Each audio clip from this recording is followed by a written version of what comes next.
আমি আমার ছেলেকে বারবার ফোন দিচ্ছিলাম। আমি আমার ছেলেকে বলতেছিলাম, বাবা তুমি বাসায় ফিরে আসো, এখানে অনেকগুলি বিতরণী আসছে, তুমি বাসায় আসো। সে আমাকে বলতেছিল, আম্মু তুমি কি পাগল হয়ে গেছো আম্মু? আমি কি তোমার একাই সন্তান? আমার রাস্তায় যে ছেলে মেয়ে আছে তারা কি তোমার সন্তান মনে হয় না? আমি আবার ফোন দিছি, বাবা তুমি বাসায় ফিরে আসো, বাবা তুমি আমার একটা মাত্র সন্তান, তুমি বাসায় ফিরে আসো। সে আমাকে বলে, আম্মু গো আমার সামনে চার চারটা লাশ, একজন আহত, তুমি মা হিসেবে আমার কেন বাসায় রাখো আম্মু? তুমি স্বার্থপর মায়ের মতো কেন রাখো? আমি আমার ছেলেকে বলতে দিতে পারি নাই যে মায়ের মতো কথা আসতো না, আমি ছেলে আর মেয়ে আমি বুঝি। আমার ছেলে হারিয়ে গেছে সেটা আমি ভালো বুঝি। এই সরকার যে শুরু করছে, ছেলেদের মারছে, আমি এর তীব্র নিন্দা জানাই। আমার সন্তান, আমি আবার ফোন দিচ্ছি, বাবা গুলিবিদ্ধ রোগী আসা আরো বেশি হচ্ছে, এখানে আমাদের হসপিটালে অলরেডি ডেড বডি আসা শুরু হয়েছে। বাবা তুমি ওখানে থেকো না, তুমি জাহাঙ্গীরনগরে চলে যাও, ওখানে কোনো সংঘর্ষ হয় না। এটা আমার মা হিসেবে আমার ছেলের কাছে আবেদন ছিল।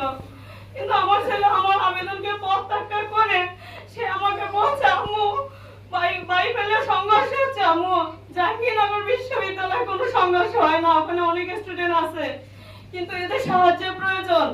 আমি এদের সাহায্য না করে আমি কি করে বাসায় ফিরবো আম্মু? তুমি কেন স্বার্থপরের মতো কথা বলো?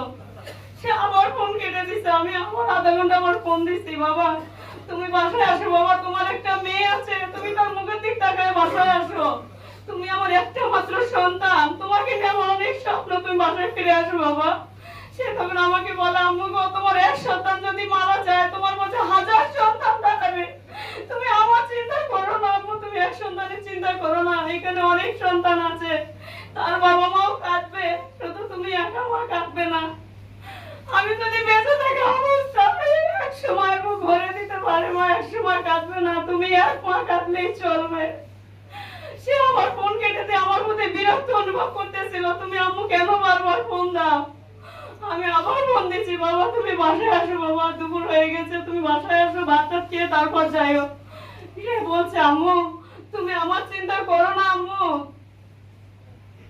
আমি আমি যদি শহীদ হই আম্মু আমার আইডি কার্ডটা দেখে তুমি আমার লাশটা বুঝে নিয়ে যাইও। কিন্তু আমার ছেলে ফেরত আর আসেনি। ওর বন্ধু হাতরে টানাটানি করছে, চল সদা পুলিশ গুলি লোক দিচ্ছে, আমরা পালায়ে যাই। তখন সে বলছে, তোরা পালালে পালাইয়ে যুদ্ধের ময়দান থেকে আমি পালাবো না, হয় শহীদ হবো, নয় বিজয়ের পতাকা হাতে নিয়ে বাসায় ফিরবো। আমার ছেলের আর বিজয়ের পতাকা নিয়ে আমার বাসায় ফেরা হয় নাই, সে শহীদ হয়ে আমার কাছে ফিরেছে। যাই হোক আমিও শহীদ হয়েছে ভালো কথা,